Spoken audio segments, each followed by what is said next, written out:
Hello everybody, this is JD. Tonight I'm going to do a video on my opinion. This is strictly my opinion. Very little factual except for things I have observed, things I have seen. But it's basically my opinion. So, you know what they say about opinions, everybody has one. But this is one reason why I feel we should have a smaller, more sleek, more streamlined government. Not only should we have it because the Constitution says we have it, but because of corruption. And you might say, what do you mean, because of corruption? Because the larger the government is, the larger the amount of waste there is in the government. Waste is a big cover-up for corruption. This is my opinion, mind you. But when you have a lot of waste, it's hard to find the corruption because it's also in among the waste. So we need a smaller government, more streamlined government, to eliminate the waste and to remove the corruption. This is why I feel the federal government should be the least government of all governments involved inside your life. That's right.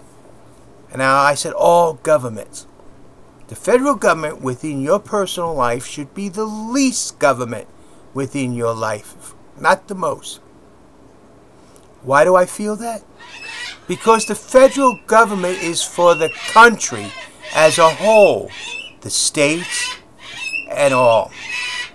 Why do we have state governments? Why do we have city governments? Why do we have county governments? If the federal government is going to be so involved in your life, in each and every move, then why do we have all these other governments? They're just additional taxes that we don't need. There are additional people working in different positions in the government that aren't needed. Unless the federal government is the least. The federal government should be there to assist each and every state in education. It's there to assist them. The purpose of education should be defined as to educate the individual to become a productive individual within the society as set up by the Constitution of the United States of America, and state governments and local governments. That is the purpose of education, and the federal government should be assisting the states. The states should be dictating how it is done, and the federal government should ensure to it that when we do have education, it is factual and accurate. Not politically correct, but factual and accurate. Like, I can ask almost every one of you out there, who is the first president of the United States of America? I didn't say who was the first congressional president. I didn't say who was the first president under the Articles of Confederation. I didn't say who was the first elected president. I didn't say who was the first sworn-in president. I didn't say who was the first president selected by the electoral colleges. I said who is the first, the very first president of the United States of America. In other words, who had that title first and foremost. History don't teach that fact. Why? Because they want to be politically correct. And they like it better saying George Washington is the first because he's considered the father of the country. But he's not. He's actually the 8th president. John Hanson was the first. But they want to hide that fact because there's a very strong possibility that John Hanson may have had an African-American mother. Oh, you mean our first president might be half black and half white? Gosh, just like the country. My gosh. You mean that we were more liberal after the Revolutionary War and treated more equal, even though we had slaves? Yeah. Because we had indentured servants that were black, who after 7 years, 8 or 10, whatever the indentured service was given land, money, and etc. But thanks to the pirates, we were introduced into something else much more terrible. But then pirates don't introduce good things, do they? So bottom line is, I feel a large government is got a megalith of waste, a ton of waste, an enormous amount of waste. And that waste is also used to cover up corruption.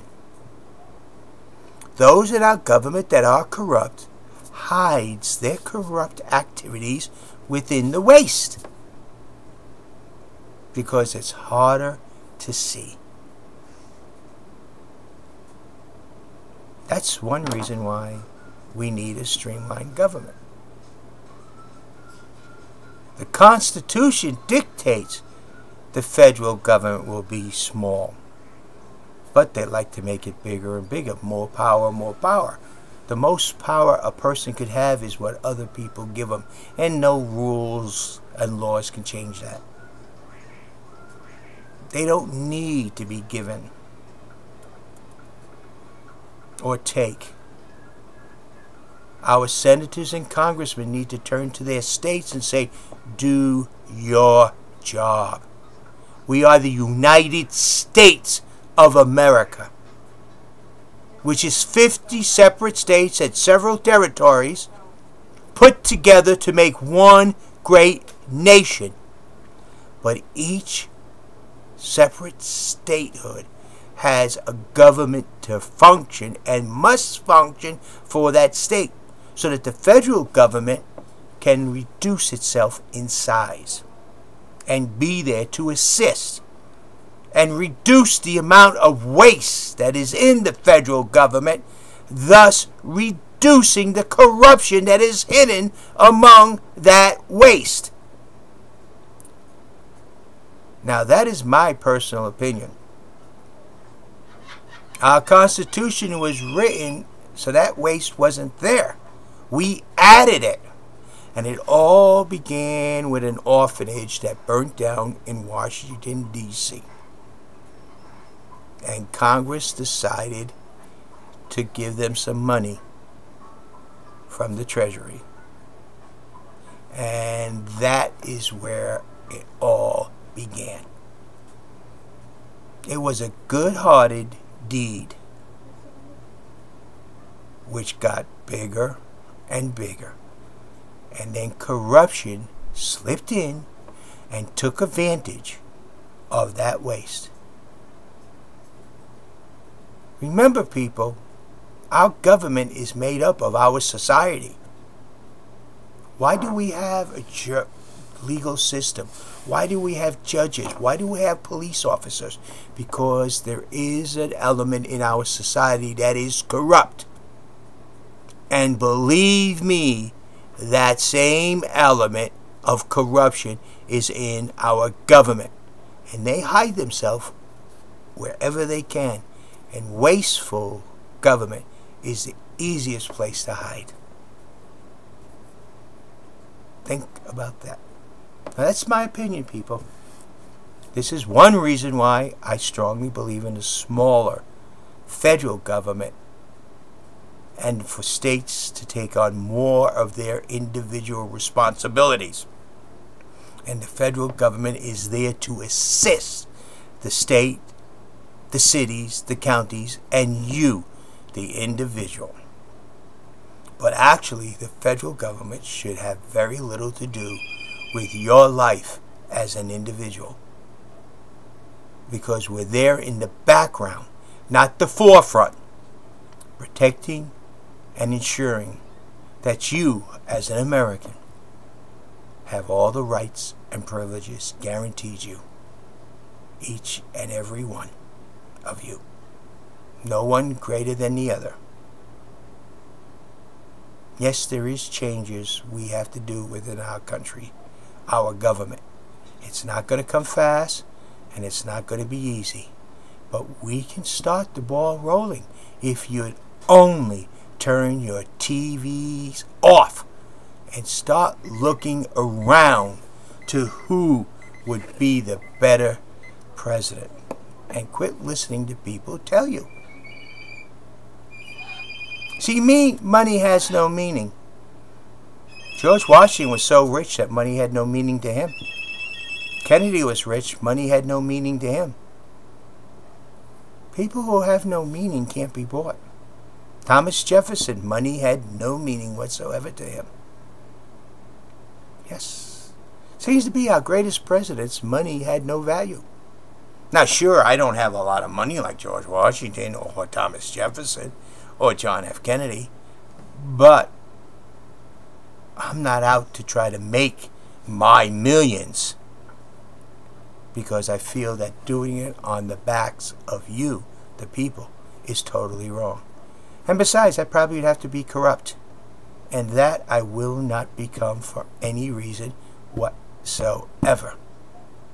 At least not in my eyes or my lifetime. Thank you. This is JD.